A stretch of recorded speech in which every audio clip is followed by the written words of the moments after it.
ઇતિહાસને જીવંત રાખનારા આતાઓ કલિકાળની અંદરમાં પણ છે. મૈણા સુંદરીની વાત કરી, વિજય શેઠની વાત કરી, જંબુ કુમારની વાત કરીને એ ઇતિહાસ છે. હું તમને આ વર્તમાનની વાત કરી. વર્તમાનની મુંબઈ જેવી મોહમય નગરી હોય, જેને લગ્ન થયાને 6 મહિના જ ખાલી થયા હોય, એ પતિ મુંજાયેલા દેખાતા હોય અને પત્ની પૂછે છે, સ્વામી શું છે,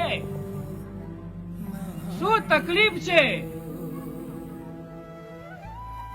મારાથી હું બનતો પ્રયત્ન કરું. પતિ કહે છે, ખરેખર? ખરેખર કહું છું, તમે કહો એક પ્રમાણે હું કરવા માટે તૈયાર છું. મારાથી બનતો પ્રયત્ન હું કરીશ. ત્યારે પતિ મહોદય કહે છે, શત્રુંજય ગિરિરાજની પાવન ભૂમિની અંદરમાં સુવર્ણ કળશની સ્થાપના થવાની છે. એ તો બહુ આનંદની વાત છે, પણ તમે શા માટે મૂંઝાવ છો? તમારી વાત કરો. તમારા દિલની, તમારા અંતરમાં શું છે? કેમ આટલા માથા ઉપર ટેન્શન બોજો લઈને ફરી રહ્યા છો? હા, હું તમને જ વાત કરું. પેઢીએ નક્કી કર્યું, વ્રતની અંદરમાં જે આગળ આવે ને એવા પરિવારના હસ્તે, એવા દંપતીના હસ્તે આ સુવર્ણ કળશની સ્થાપના કરાવી છે. અને તે વખતની અંદરમાં આ ચતુર્થ વ્રત માટે ફોર્મ ભરાવ્યા. જે આવું વ્રત લેવા માટે તૈયાર થતું હોય, જેને લગ્નનો સૌથી ઓછો સમય થયેલો હોય, જેની ઉંમર પણ સૌથી નાની હોય,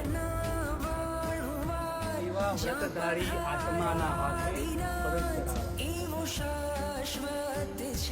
પતિ અને પત્ની મુંબઈની અંદરમાં રહેલા, મુંબઈની મોહમય નગરીની અંદરમાં રહેલા એ બંને વાતો કરી રહ્યા છે. પત્ની પૂછે છે પતિને, શું મૂંઝવણ છે?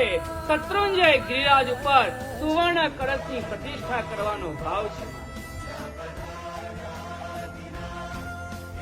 પતિએ ચોખવટ કરી છે. પત્ની 1 મિનિટ માટે તો અવાચક બની ગઈ.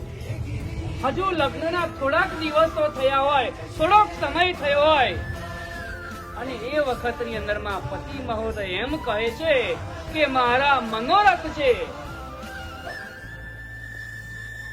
પતિના પગલે ચાલે ને પત્ની કહેવાય.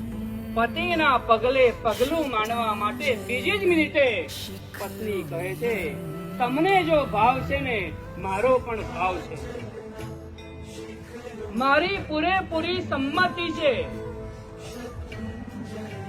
દિવસે સવારના પોરમાં ઉપાશ્રયની અંદરમાં જાય, ગુરુ ભગવંત પાસે વંદન કરે અને ચોથા વ્રતના પછાણ લે. અને પછી ફોર્મ ભરી લીધું અને ફોર્મની અંદરમાં એમનો નંબર લાગી ગયો.